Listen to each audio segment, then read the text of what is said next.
Oi, muito bom dia para você. O Agro Record News está no ar. Para garantir a saúde animal e também a saúde pública, o Instituto Mineiro de Agropecuária está intensificando a fiscalização nas rodovias. Uma operação estratégica dos fiscais do IMA, Instituto Mineiro de Agropecuária. Estamos na MG 452, rodovia importante que liga o Triângulo Mineiro a inúmeras cidades, incluindo Araxá, levando até a BR-262 e daí chegando à capital do estado. Ano passado foram realizadas mais de 6.000 operações semelhantes a essa em Minas Gerais.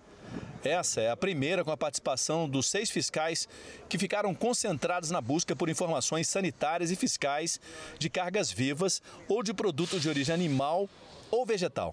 Os fiscais do Instituto Mineiro de Agropecuária acabaram de parar esse carro aqui transportando suínos. E o motorista tem que ter o documento, que é uma guia de transporte animal, mostrar que está regular para poder seguir viagem. Vamos verificar aqui se ele tem, ó, mostra aqui, aqui ó, guia de trânsito animal, GTA, parece, tá regular? Ok. A guia de transporte animal oferece proteção à saúde humana e bovina, uma vez que a movimentação de animais e a realização de eventos pecuários são práticas comuns no setor em nossa região.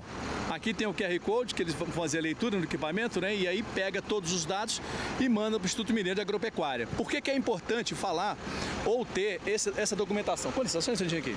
Nesse documento contém a origem, de onde ele veio, o gado veio, o destino, a raça, né, a espécie do animal e as vacinações que são importantes no plantel, para que daqui para onde está sendo levado não haja uma disseminação de alguma doença no rebanho para onde ele está indo. Então isso é uma medida sanitária para a saúde dos animais e para nós também. Obrigado, viu? Falou, meu amigo. Boa viagem. Obrigado, com Deus, tudo de bom. Valeu. A expectativa dos fiscais nem sempre é correspondida. A observação do formato da carga e do veículo são indicativos do que está no interior do baú. A operação contou com o apoio da Polícia Ambiental de Minas Gerais. A Polícia Meio Ambiente ela atua em apoio a vários órgãos, tanto na esfera federal, estadual quanto municipal, justamente para garantir o poder de polícia e de fiscalização.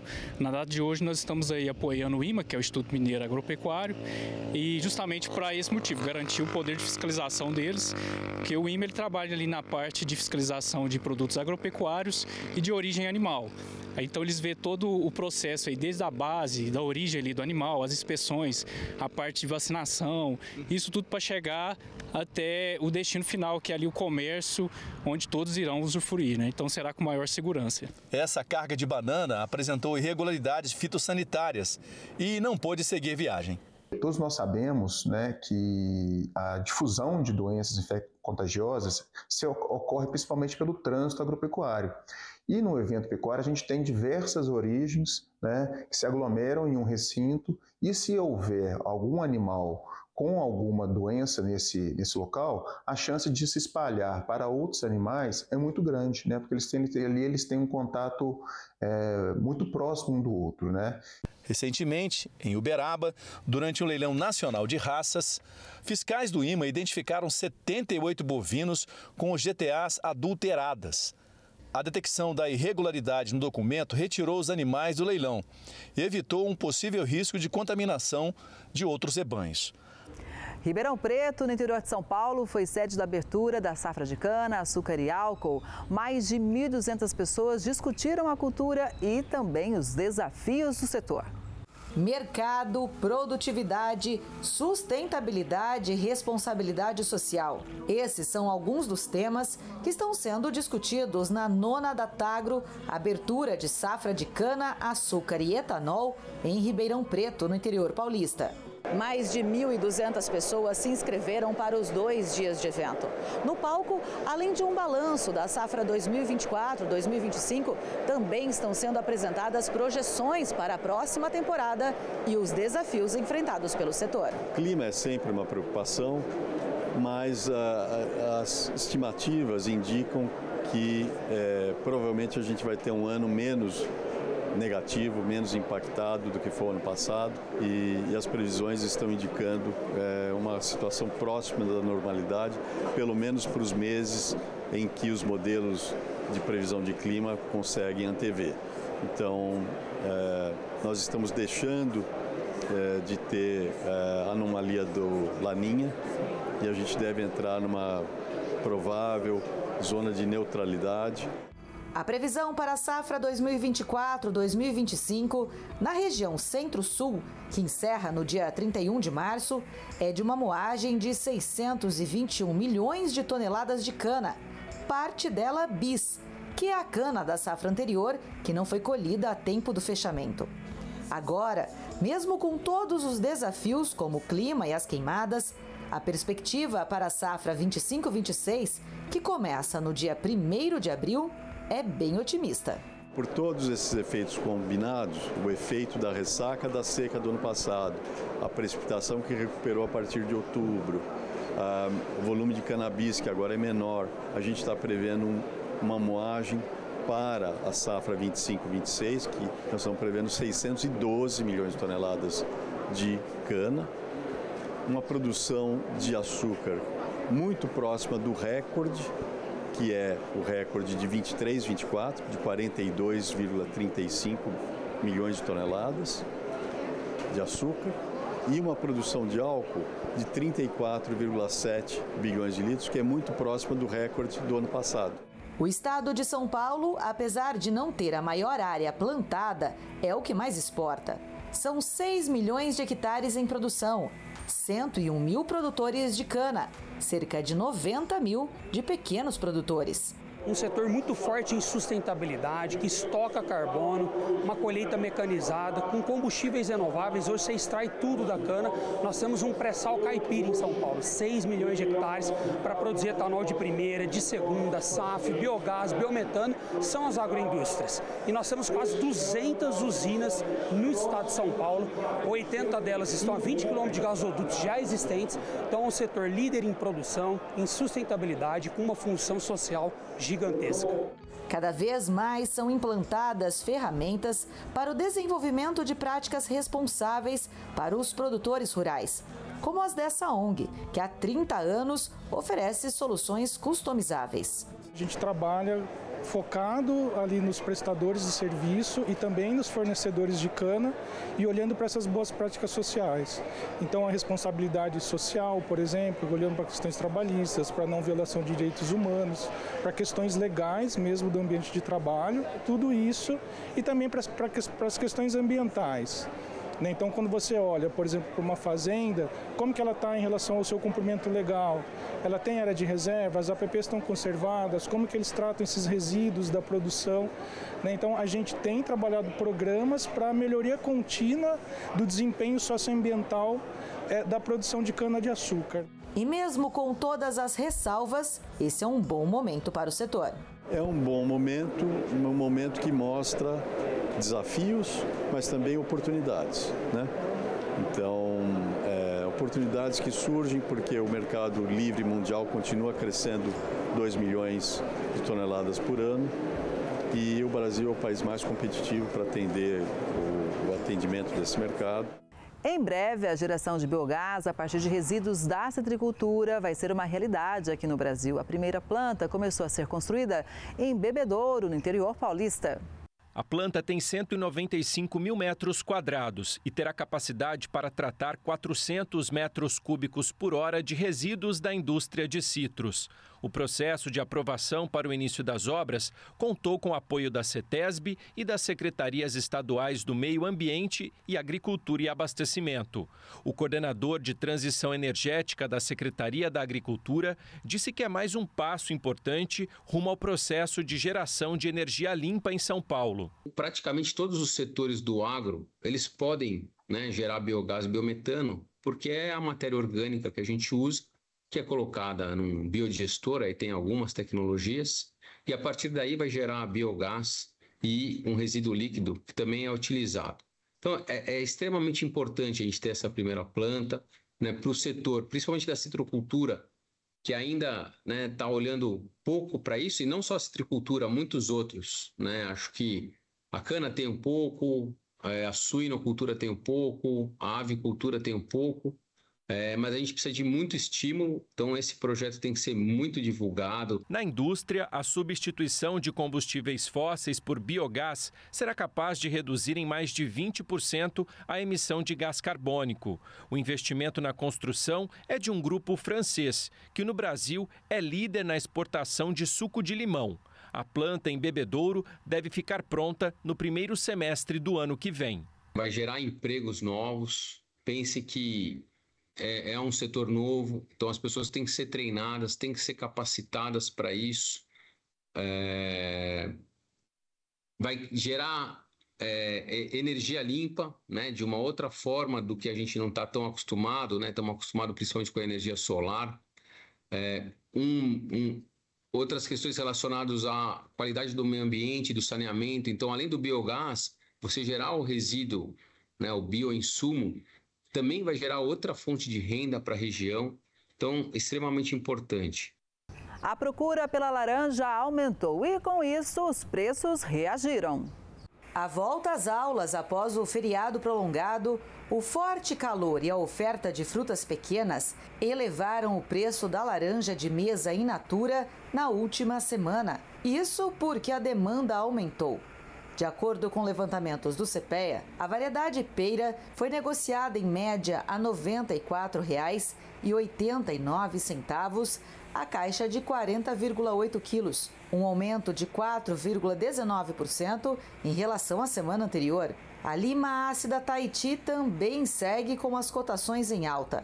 A fruta teve uma elevação de 2,83% nos valores, sendo comercializada a R$ 27,55 a caixa de 27,2 quilos. Agora a gente fala de um produto essencial na mesa do brasileiro. O Brasil deve ter um aumento na exportação de ovos agora em 2025. A previsão foi feita pela Associação Brasileira de Proteína Animal, que representa os brasileiros exportadores de ovos, aves e suínos. A entidade estima que sejam enviadas 35 mil toneladas de ovos ao exterior ao longo deste ano, quase o dobro das 18 mil toneladas de 2024. Dois fatores explicam esse cenário. Um deles é que os Estados Unidos vivem um grave surto de gripe aviária, o que fará os norte-americanos comprarem o produto do exterior. Além disso, o preço dos ovos nos mercados dentro do Brasil está muito elevado, o que desestimula o consumo. A gente exporta em torno de 0,9% do que a gente produz. Então, eu até trouxe um dado aqui, a gente exportou 18,4 mil toneladas o ano passado, em 2024. Foi uma queda de 27% em relação a 2023. Então, assim, é uma porcentagem, né, de 0,9% do que a gente produz. Então, a grande maioria fica no mercado interno. Então, em relação aos ovos, o que importa é o consumo interno, o que a gente consome aqui. Então, em 2024, a gente teve o Chile em primeiro lugar, Emirados Árabes Unidos em segundo e Estados Unidos em terceiro.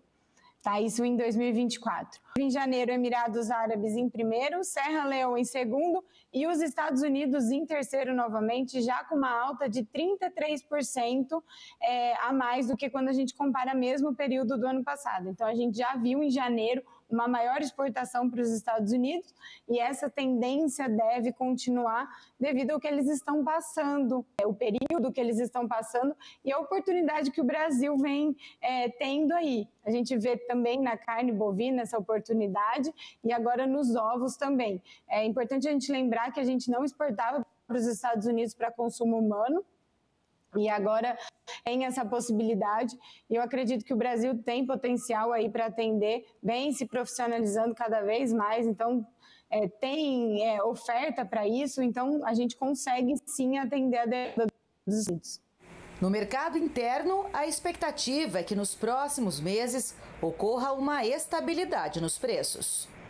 Os especialistas aí dizem, a gente observando também em relação à evolução dos preços, principalmente depois aí da quaresma, quando a gente tem um aumento em relação à demanda, que esses preços tenham uma diminuição, não deve ser uma diminuição drástica, mas que ele não suba como ele vinha subindo antes. E as expectativas de aumento das exportações de ovos estão se confirmando. Só em fevereiro, o crescimento foi de 57,5% em relação ao mesmo período do ano passado.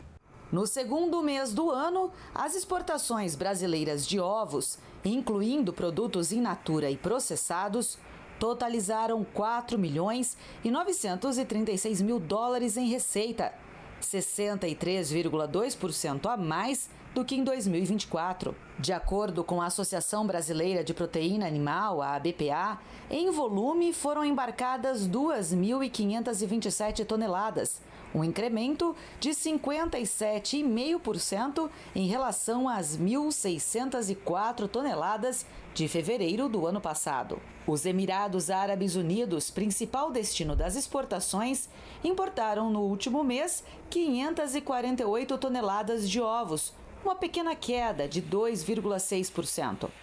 Em compensação, os Estados Unidos aumentaram mais de 93% a compra de ovos brasileiros, totalizando 503 toneladas no mês. Destaque também para o Japão, que teve um saldo 111,3% maior no período, com a importação de 215 toneladas. Embora essas exportações signifiquem 0,89% da produção no Brasil, elas trazem receita que ajuda, inclusive, a indústria a manter preços mais razoáveis. Devemos fechar o ano com 59 bilhões de ovos produzidos e isso não vai deixar faltar esse produto essencial na mesa do nosso consumidor. As exportações, elas não atrapalham e nem fazem o ovo ficar mais caro. Ajudam a indústria a ficar mais forte e fortalecer a imagem do Brasil no mundo. A exportação está aquecida e o preço do ovo subiu mais de 15% em um mês. Foi o vilão da inflação em fevereiro. A piada do momento no supermercado é: quem tem ovos no carrinho é rico. Estou rica hoje. É um alimento super saudável, né? E se tornou ouro. A brincadeira tem motivo. Um tempo atrás bandeja era 9, 10, 13 reais, né? Hoje está quase 20 na promoção. O ovo foi o maior vilão da inflação dos alimentos em fevereiro, alta de 15,39%. Uma regra básica do mercado é a da oferta e procura. E foi exatamente o que aconteceu com o ovo. Uma produção menor em um momento de consumo maior. Resultado, aumento de preços. A Associação Brasileira de Proteína Animal garante que é uma situação passageira e comum no período, ao mesmo tempo em que as altas temperaturas registradas nos últimos meses afetaram a produção. Outro fator é o crescimento na exportação de ovos, motivado pela gripe aviária nos Estados Unidos. Embora representem cerca de 1% da produção, as exportações cresceram 38% no primeiro bimestre deste ano em relação ao mesmo período de 2024. Este pesquisador acredita que o preço do ovo deve se manter em alta até maio. Então deve ter um reflexo mais forte no mês de maio, só que a gente só vai ter essa informação no início de junho, quando sair, por exemplo, o IPCA referente ao mês de maio. Até lá, é importante comparar os preços. Nessas épocas você também tem um comportamento de aproveitar que você tem uma redução da oferta, que você tem um aumento da demanda por exportação, e aí muitos produtores acabam também trabalhando ali com a margem maior. E aí, nesse caso, essa margem maior leva a mais variação de preço. Não tem jeito de pagar mais caro, mas não pode ficar sem. Agora a gente fala do nosso café. O Brasil teve um recuo em volume de exportação do grão em fevereiro, mas em receita o valor foi recorde. O Brasil exportou 3.274.000 sacas de 60 quilos de café no segundo mês deste ano. Isso representa uma queda de 10,4% na comparação com o mesmo período do ano passado. Os dados divulgados pelo Secafé, o Conselho dos Exportadores de Café do Brasil, apontam, no entanto, uma receita 55,5% maior que a de fevereiro de 2024. O montante recorde chegou a 1 bilhão e 190 milhões de dólares. Esse valor reflete a alta dos preços do produto no mercado global. As exportações de café solúvel aumentaram. O volume foi o equivalente a 275.000 sacas de café verdes, uma alta de cerca de 7%. No bimestre, a queda do volume embarcado foi de 5,4%. Mas, seguindo a tendência do aumento dos preços, a receita teve uma alta de quase 60%. Nós temos continentes e blocos econômicos importantes que retraíram, dada a realidade de mercado no Brasil. Nós estamos numa entre-safra com perda de competitividade, o que é esperado pelo mercado, aguardando colher a nova safra 25 e ali sim, mesmo com os desafios climáticos que nós temos, nós esperamos retomar uma série de competitividade e exportações. A reação do mercado foi diferente. A Europa, responsável por 48% de todos os embarques nacionais, comprou 10% a menos no período, enquanto a Ásia, que representa 23,3% do montante exportado, importou 11% a mais. Para países, os nossos ranking dos 10 maiores importadores de cafés do Brasil, Estados Unidos caiu 12%, na sequência nós temos a Alemanha caindo 29%, a Itália na terceira posição, um número muito interessante, cresceu 9%, Japão também mostrou uma reação, 3,9% na quarta posição, e nós temos a Turquia na quinta posição, que é um mercado se mostrando de grande relevância para os cafés do Brasil. 77,5% de todos os embarques de café saíram do Porto de Santos, mas os desafios continuam. Com todo o problema que nós temos de infraestrutura portuária, gerando inúmeros e constantes atrasos de navios, alterações de escala, rolagens de cargas, e essa agenda climática, os desafios logísticos, seguem na agenda do Secafé como prioritários. Com a expectativa de uma safra recorde, a colheita da soja segue avançando pelo Brasil. A safra de soja desse ano deve ser mais uma vez recorde. A Conab estima a produção nacional em 167,37 milhões de toneladas, 0,8% a mais que a apontada em fevereiro e 13,3% superior à da safra 2023-2024. Assim, a colheita segue avançando nas principais regiões do país. Até o dia 9 de março, já haviam sido colhidos 56,3% do total. De acordo com o CPEA, a produtividade está maior em muitas praças. Mas no Rio Grande do Sul, a seca pode causar muito prejuízo nas lavouras. A soja pode ter uma perda de mais de 17%. O segundo levantamento da estimativa da safra de grãos para o Rio Grande do Sul foi divulgado pela Emater. A produção prevista de soja, a maior cultura de grãos do estado, é de 15 milhões de toneladas, ante 18 milhões no ciclo 2023-2024. Com a área de 6 milhões e 700 mil hectares praticamente estável, a queda de produtividade deve passar dos 30% em relação à primeira estimativa divulgada no começo da temporada em 2024. Essa redução ela se dá em razão de estiagem, da distribuição de chuvas descontínuas, de chuvas desparelhas em todo o estado do Rio Grande do Sul, em que as principais regiões produtoras de soja foram afetadas, especialmente a fronteira oeste, a região das Missões, a parte central do estado do Rio Grande do Sul e também a parte sul. Porém, nos meses de janeiro e fevereiro, a falta de chuvas, a descontinuidade de chuvas, ela se estendeu por todo o mapa do Rio Grande do Sul, alcançando diversas lavouras e trazendo prejuízos para lavouras cultivadas em todo o estado do Rio Grande do Sul. Com altas seguidas, o algodão teve o maior preço em um ano.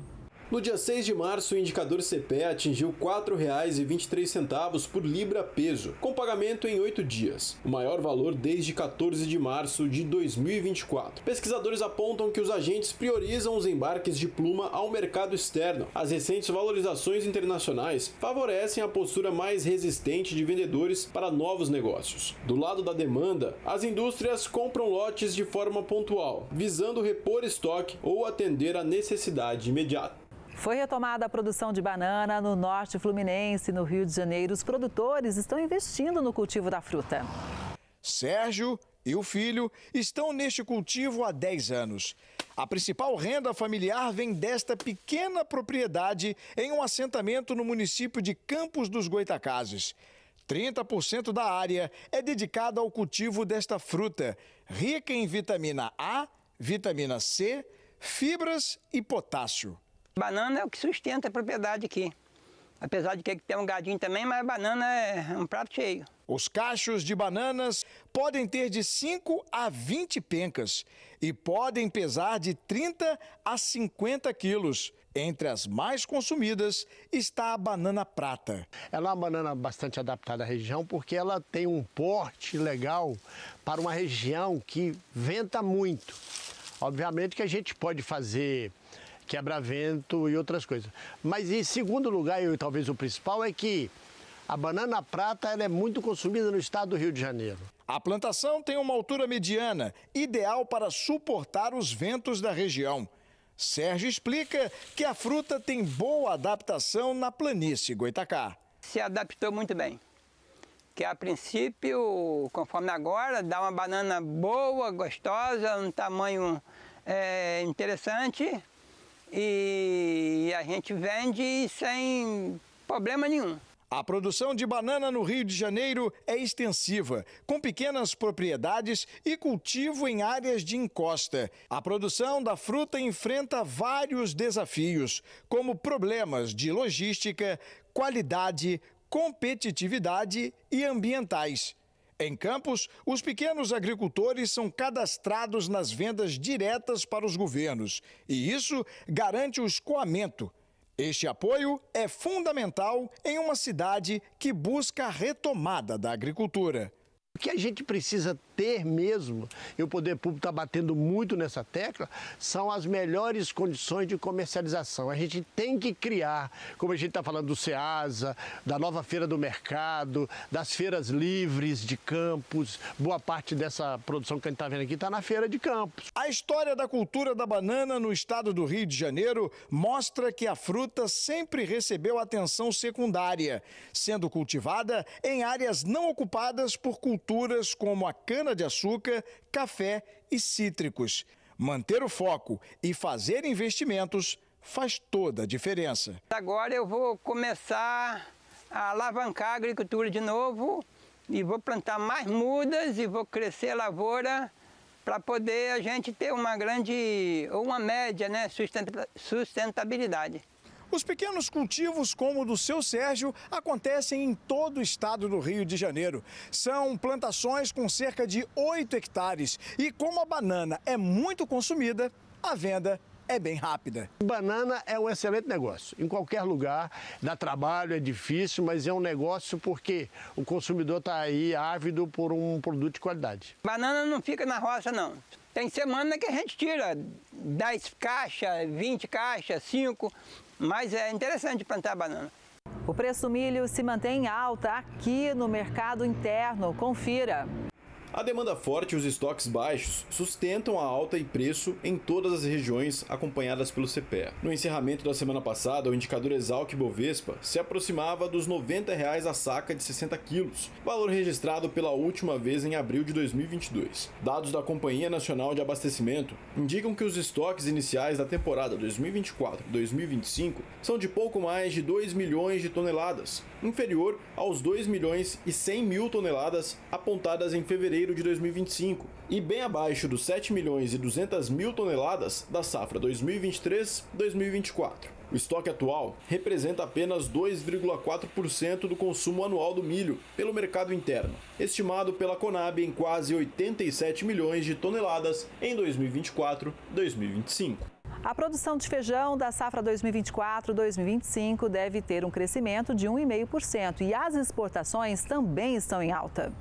De acordo com levantamentos do CPEA, o feijão carioca de alta qualidade está valorizando nas últimas semanas. A oferta está restrita e as empacotadoras precisam repor os estoques, ao mesmo tempo que os produtores buscam preços mais altos. De acordo com dados da Conab, haverá aumento da produção nacional de feijão na safra 2024-2025. A produção deve atingir 3,3 milhões de toneladas, um crescimento de 1,5% em relação ao ciclo anterior. Quanto às exportações, foram embarcadas em fevereiro 14.900 toneladas do grão, o maior volume para o mês desde 1997, apesar desta quantidade ser menor em relação a janeiro. Porém, no acumulado dos últimos 12 meses, o volume também é recorde, somando 388.210 toneladas.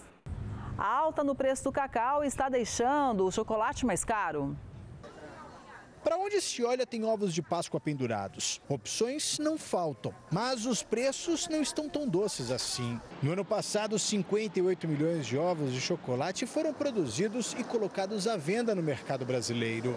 O preço do ovo de Páscoa está diretamente ligado à oferta de cacau, a principal matéria-prima do chocolate. Nos últimos 12 meses, o fruto sofreu diversas variações, chegando a uma alta de quase 300%. E parte desse reajuste deve ser repassada para os consumidores. A África é o principal exportador de cacau e sofreu com as oscilações climáticas na última safra, o que comprometeu a produção e o abastecimento de chocolate no mundo todo. Para tentar diminuir o impacto do reajuste, que pode chegar a 10%, a indústria buscou alternativas. A gente tem olhado bastante outros ingredientes no sentido de recheios, de fazer um balanceamento, por exemplo, dentro de uma categoria com biscoitos, para a gente poder explorar outros produtos também e poder amenizar esse impacto todo do custo do cacau em si. O Brasil produz 80% do cacau que consome e a estimativa é dobrar a produção até 2030 e assim tornar autossuficiente e até exportador de cacau. A gente teve uma produção de pouco mais de 800 mil toneladas, o que demonstra essa estabilidade e faz com que não falte produto, não falte chocolate no nosso mercado. O governo federal e a Universidade Federal de Mato Grosso lançaram um programa para ajudar os pequenos produtores. Com mais de 30 milhões de reais investidos, o Ministério de Agricultura e Pecuária lançou, em parceria com a Universidade Federal de Mato Grosso, o Programa Estratégico de Fortalecimento Estrutural de Assentamentos Rurais e Sustentabilidade da Agricultura Familiar em Mato Grosso. O objetivo é promover a capacitação em associações e cooperativas e aumentar a produtividade com a entrega de máquinas e equipamentos. As primeiras entregas de máquinas e equipamentos começaram nos municípios de Pedra Preta e São José do Povo, seguido por Rondonópolis, Tangará da Serra, Nortelândia, Várzea Grande e Acorizal. Associações e cooperativas localizadas em assentamentos rurais nesses municípios já passaram pela capacitação e começam a receber as máquinas e equipamentos para atuar na produção de alimentos. Conforme as necessidades de cada comunidade, serão entregues tratores, roçadeiras, carretas, reboques, perfuradores de solo, distribuidor de sementes, grade aradora, kit de irrigação e entre outros, até equipamentos como freezer, caixa de abelhas, beneficiadora de arroz, de acordo com a demanda para o desenvolvimento da produção da localidade. Os preços do suíno vivo e da carne caíram na primeira quinzena de março. Depois de atingirem preços máximos para um mês de fevereiro, os valores do suíno vivo e da carne têm acumulado queda neste começo de mês. Para os pesquisadores do CPEA, este cenário é atribuído à redução da compra de novos lotes de animais, devido à baixa venda de carne. Com relação à exportação brasileira de produtos in natura e processados, o volume comercializado e a receita atingiram recordes para fevereiro, de acordo com a série histórica da CSEX, iniciada em 1997. Os dados compilados pelo CPEA nos 20 dias úteis do mês passado indicam que o setor embarcou 113 mil toneladas de carne, 8% a mais que em janeiro de 2025 e quase 17% acima da quantidade enviada em fevereiro de 2024. Já os preços do boi gordo e da carne têm variado pouco na parcial de março, conforme aponta o levantamento do CPEA. Até o dia 11, a carcaça casada no atacado da Grande São Paulo acumulava pequena valorização de quase 0,5%, fechando a R$ 21,93 no começo da semana. O indicador do boi gordo registra leve alta de 0,32% na parcial do mês, chegando a R$ 311,95. Na maioria das regiões pesquisadas pelo CPEA, também houve estabilidade. Os frigoríficos tentam negociar com valores mais baixos, enquanto os pecuaristas se mostram mais resistentes. O resultado tem sido uma baixa nas vendas, inclusive no segmento de reposição. Já os preços da carne de frango estão em alta. Seguindo o calendário, na maioria das regiões acompanhadas pelo CPEA, os preços da carne de frango encerraram a primeira quinzena de março em alta. Isso porque, tradicionalmente, ocorre aumento da demanda no início do mês, impulsionado pelo maior poder de compra de parte da população devido ao recebimento dos salários. No atacado do estado de São Paulo, a cotação média do frango congelado teve uma alta de 2,28% desde o início do mês. Já o frango resfriado apresentou aumento de 3,37% no mesmo período. A Embrapa Gado de Corte está investindo no desenvolvimento de uma vacina para impedir um problema na pecuária. A teníase, também chamada por solitária, é uma velha conhecida da saúde humana. A cisticercose, por sua vez, é uma doença de bovinos causada pelas larvas dessa solitária, chamadas de cisticercos. Cisticercose é uma parasitose e esse parasito, para ele completar o ciclo, precisa ter uma parte do seu desenvolvimento no ser humano e uma parte no bovino. Essa relação teníase e cisticercose acarreta em problemas ambientais e sanitários, com alto impacto na saúde pública e também na economia. Ela é uma doença, por ser zoonótica, que ela é alvo de dispersão. As carcaças são alvo de dispersão na busca desses cisticercos.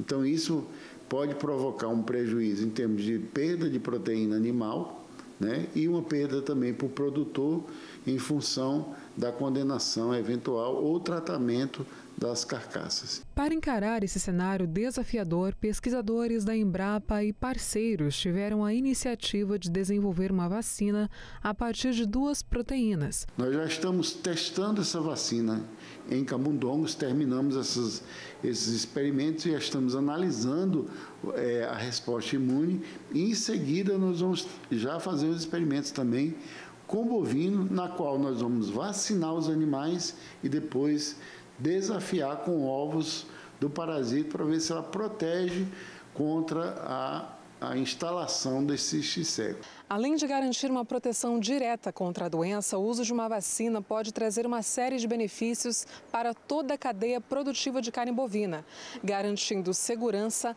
rentabilidade e qualidade da carne, beneficiando a economia e também a saúde pública. Mas até a chegada de uma vacina no mercado, vale reforçar a importância de medidas de prevenção, tanto em seres humanos quanto nos bovinos. Tratamento periódico dessas pessoas, nos trabalhadores rurais, e às vezes até nem são trabalhadores rurais, são pessoas que estão na beira da estrada, um caminhoneiro, alguma pessoa que passa, um cerqueiro, e ali faz uso daquele local para fazer suas necessidades e contamina a pastagem das fazendas que estão por ali. Outra medida é o saneamento básico, você tem que ter fossas, né, banheiros, e isso é uma medida importante para cortar o ciclo. E no caso do bovino, a medida que nós temos hoje, talvez que dê um certo efeito, é a vacinação. Agora um alerta, hein? O Instituto de Defesa Agropecuária de Mato Grosso identificou uma doença em ovinos e caprinos. Confira.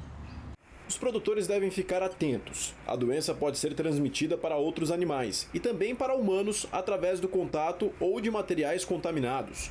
Ela atinge também o focinho, úberes e patas. O ectma cria dificuldades para o animal se alimentar, levando à perda de peso. O tempo de tratamento é de até 2 semanas. O INDEA orienta os criadores a tirar os animais saudáveis do ambiente contaminado para evitar novos casos. Você vai conhecer agora uma pesquisa que pode dobrar o tempo de durabilidade do morango. O morango pode ser incluído em sobremesas, sucos, vitaminas, iogurtes ou saladas. O morango combate o envelhecimento da pele, ajuda a prevenir doenças cardiovasculares, melhora a capacidade mental, previne o câncer e ajuda a combater inflamações. Porém, a validade desse alimento é de curta duração, de 5 a 7 dias. Pela presença de água nele, água livre que a gente chama. Essa água livre, ela é suscetível à reação de micro-organismos, seja micro-organismos patogênicos ou aquele que somente altera a textura e o sabor. E é aí que estes pesquisadores da UENF, Universidade Estadual do Norte Fluminense, entram. Eles desenvolveram um projeto que aumenta a durabilidade do morango. As etapas do preparo, do revestimento, é um revestimento ativo à base de óleo essencial da pimenta rosa, né, conhecida como aroeira. E a gente traz as sementes ao laboratório, faz a extração do óleo, tem toda a metodologia de preparo, né? E esse óleo ele é inserido em um revestimento à base de glicerol, que é um componente orgânico, E nisso a gente consegue desenvolver um revestimento para o morango. Esse revestimento, ele consegue aí uma durabilidade de 15 a 17 dias do fruto, do morango. Ao conseguirem aumentar o tempo de validade da fruta, estes pesquisadores beneficiam consumidores e vendedores. Através de pesquisa, conseguimos descobrir que existe um fungus, né, que está inserido nele, que se chama Botrytis cinerea, e esse Botrytis, justamente, ele começa a deteriorar com muita facilidade. E aí encontramos, né, através de pesquisa, encontramos um antifúngico que a gente consegue combater. Ou seja, esse período dele, aquele morango que ele é utilizado, né, ele deteriora com 7 dias, através dessa pesquisa. No mesmo morango, nós conseguimos ter uma vida útil maior, que dura, depende, né, 17 dias, 20 dias, por aí. Então, assim, é algo que vale a pena. Aprendemos que aumentar o tempo de vida saudável do morango de 1 para 2 semanas é uma maravilha alimentícia e econômica. Mas é viável fazer o mesmo em uma produção de grande escala? É viável. E rende, é um óleo que você imerge o morango, só em você levantá-lo já escorreu bastante. Então, assim, não é difícil de preparo, a metodologia ela é muito simples.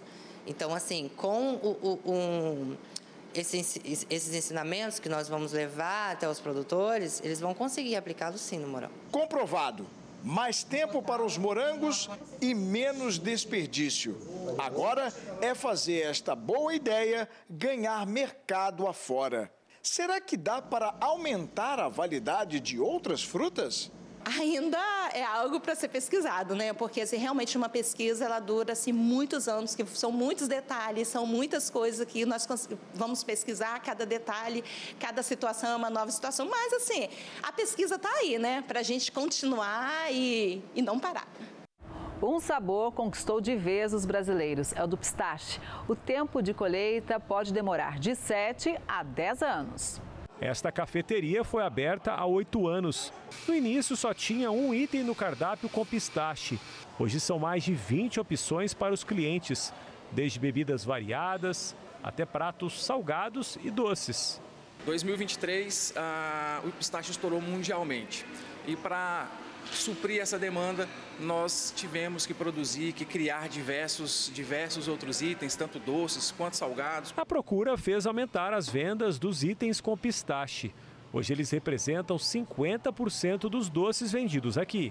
O consumo de pistache deu um salto a partir da Páscoa de 2023, ano em que o país importou 97% mais da semente que no ano anterior. Em 2024, as compras externas voltaram a crescer, triplicando e passando de 350 mil toneladas. Na loja do Mercadão, o pistache pode ser comprado em casca e torrado para aperitivo e também cru, sem casca, para culinária, forma que antigamente quase não tinha por aqui o ano todo. Agora não pode faltar.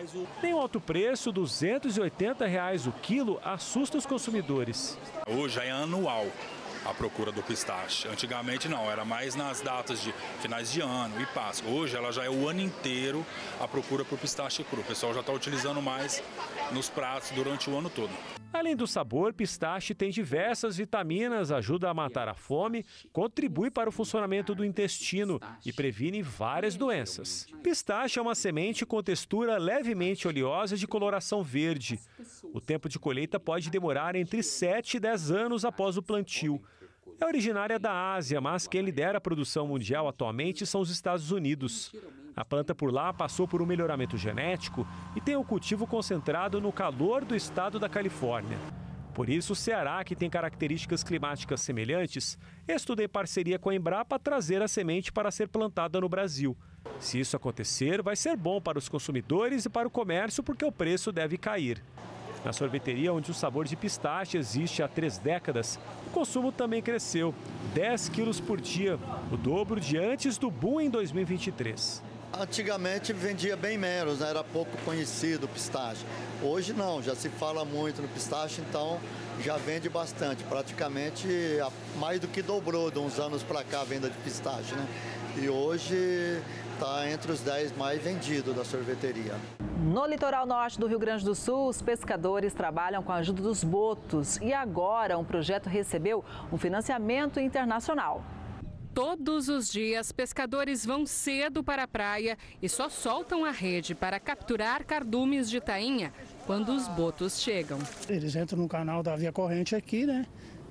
Mostram a tainha para nós em vários sentidos, né? Ou de cabeçada, ou de cola, ou de lado, né? Ou se jogam. A interação entre pescadores e botos para capturar peixes é conhecida como pesca colaborativa e só acontece no sul do país. Um fenômeno considerado patrimônio sociocultural da região. Os pescadores mais jovens aprendem com os mais velhos e até mesmo os botos ensinam seus filhotes.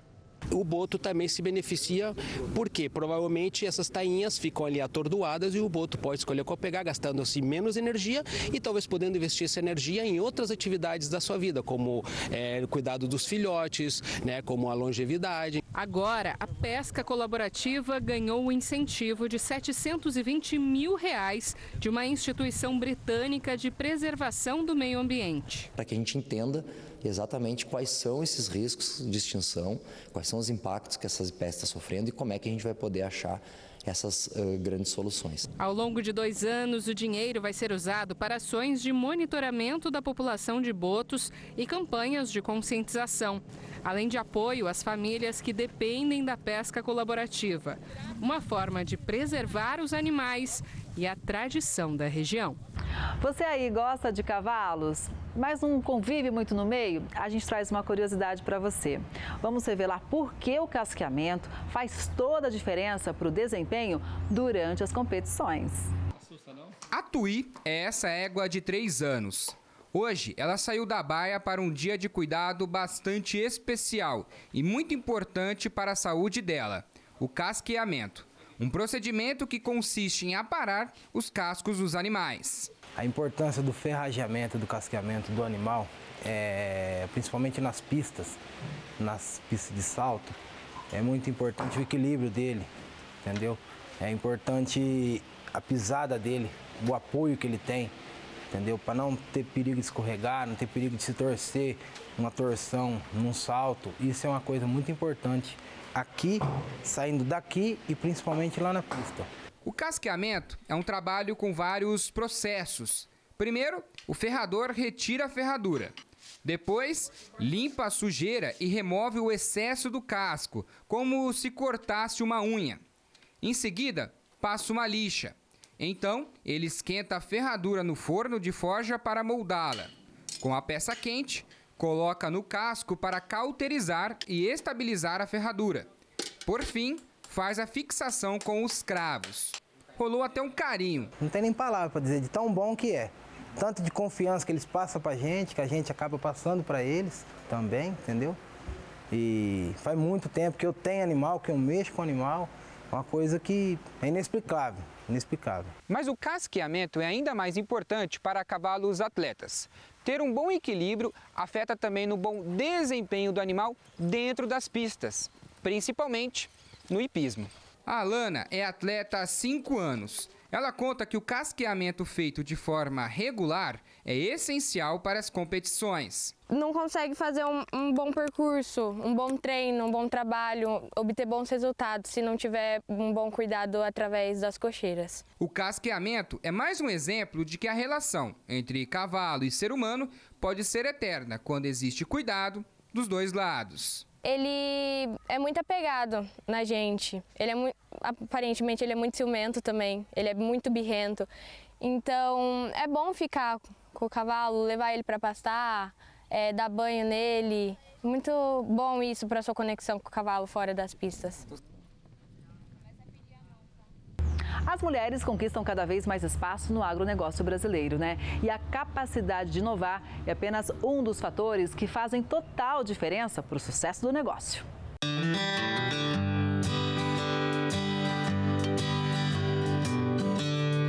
Brasil é um dos maiores produtores de café do mundo e cada vez mais mulheres têm se destacado no setor. Elas estão à frente de fazendas, gerenciando a produção e inovando na qualidade do grão. Hoje, vamos conhecer uma produtora que está apostando na inovação para dar continuidade à história da família, que já tem mais de 100 anos na produção de café. São 15 hectares e mais de 58 mil pés de café. E como toda mulher de negócios e vaidosa, Lorena se prepara para nos mostrar a lavoura. No Triângulo Mineiro, cada vez mais mulheres assumem a gestão de propriedades e investem no café de qualidade. É o caso da produtora Lorena, que tem apostado em novas técnicas de manejo para produzir cafés especiais e, claro, divulgar o produto para o mundo. Lorena nos contou que tudo começou com os tataravós do marido dela, lá na década de 20, no Rio de Janeiro. Enfrentando muitos desafios, eles vieram para o Triângulo Mineiro em 1985. E lá se vão 40 anos plantando e fazendo história em Minas Gerais.